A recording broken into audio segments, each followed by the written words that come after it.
नमस्कार, बहुत बहुत स्वागत है आप सभी का। आप देख रहे हैं एनएमएफ न्यूज, आपके साथ मैं हूं नम्रता चौधरी। बड़ी इंटरेस्टिंग खबर आपको बताते हैं। अजीत डोभाल ने मॉस्को में मुलाकात की है रूसी राष्ट्रपति व्लादिमीर पुतिन से।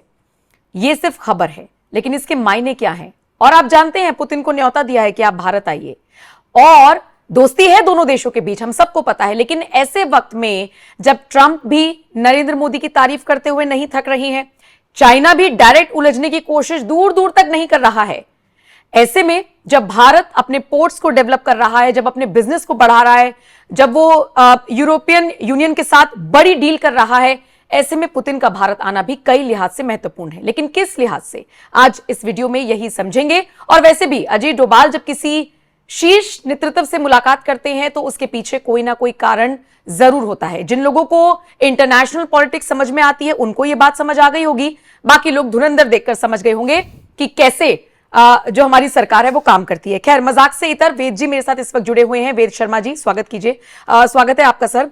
और मैं यही समझना चाहूंगी कि ये जो मुलाकात हुई है, प्लस न्योता दिया गया है कि आप भी आइए, इस मुलाकात के मायने समझाइए, और चाइना यूएस के क्या हाल हैं वो भी समझाइएगा। देखिए, पुतिन एक स्टेट्समैन है, और मैंने देखा है कि जियोपॉलिटिक्स में जो लोग नए नए सत्ता पे आते हैं, तो किसी दूसरे देश के प्रतिनिधि मिलने की जब बात होती है तो वो कहते हैं कि मैं वहाँ के मतलब अपने समकक्षी से ही मिलूंगा और ऊपर नीचे किसी से नहीं मिलूंगा। पर जब पुतिन की बात आती है तो पुतिन एकमात्र ऐसे नेता हैं कि नरेंद्र मोदी के प्रतिनिधि के तौर पे जो भी जाता है उससे बहुत गर्मजोशी के साथ मिलते हैं। और ये शायद इस साल में दूसरी बार या तीसरी बार ऐसा हो रहा है कि पुतिन की और डोभाल साहब की जो है मुलाकात हो रही है। और भारत और रशिया एक दूसरे के पुराने टाइम एंड ट्रस्टेड एलाई हैं।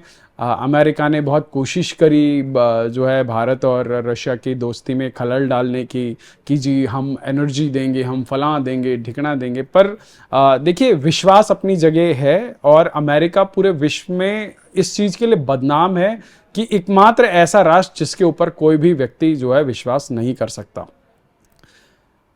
मैं अक्सर चर्चा करता हूं कि जो स्टेट्समैन लीडर्स होते हैं वो कितने डेयरिंग होते हैं।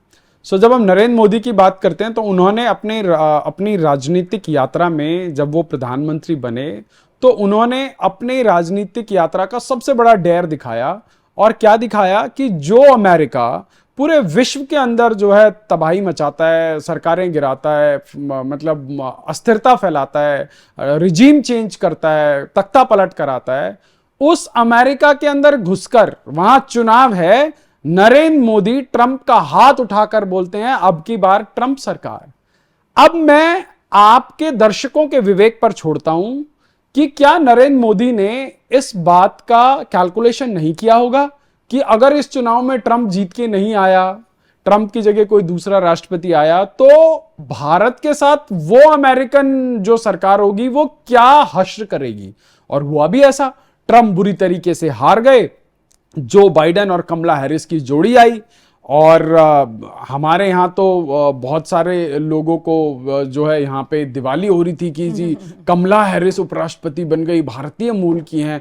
भले ही उसने एक बार भी इस बात का गर्व नहीं किया हो कि वो भारतीय मूल की है, पर यहाँ जो है जश्न मनाने वाले, फोकट में अपनी रिश्तेदारी गांठने वाले लोग इतने थे कि जैसे उनकी फूफी जो है उपराष्ट्रपति बन गई हो और उनके लिए खजाना खोल रही हो। फिर उसके बाद जब ट्रंप दूसरे टर्म में आए और उन्होंने जो है भारत के साथ क्या किया, किस प्रकार के वो बयानबाजी करते हैं। अभी पीछे उन्होंने कहा कि जो है भारत ऐसा देश है जहां हर थोड़े दिनों में प्रधानमंत्री चेंज हो जाता है। मुझे समझ ये नहीं आया कि डोनाल्ड ट्रंप कौन से भारत को देख रहे थे।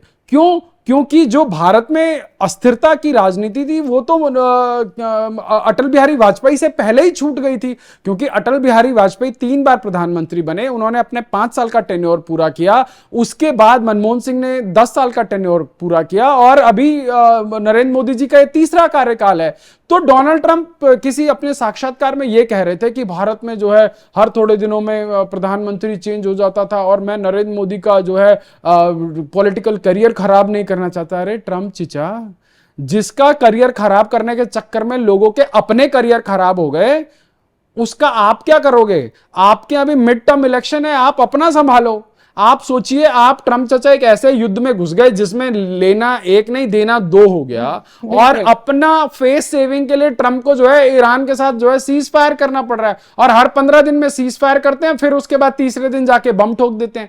तो ऐसे इंसान के ऊपर कौन विश्वास करेगा? देखिए, आपके व्यवहार के ऊपर ही तो आपकी एक इमेज बनती है। और अमेरिका जैसा भी था, ट्रंप के इस कार्यकाल के बाद तो अमेरिका पूरे विश्व पटल में बदनाम हो गया कि अमेरिका एकमात्र ऐसा राष्ट्र है जिसके ऊपर आप विश्वास कतई नहीं कर सकते। तो भारत और रशिया की जो एक बहुत पुरानी दोस्ती है, और वो दोस्ती हर बार जो है उसने अपनी परीक्षाएं पास करी हैं।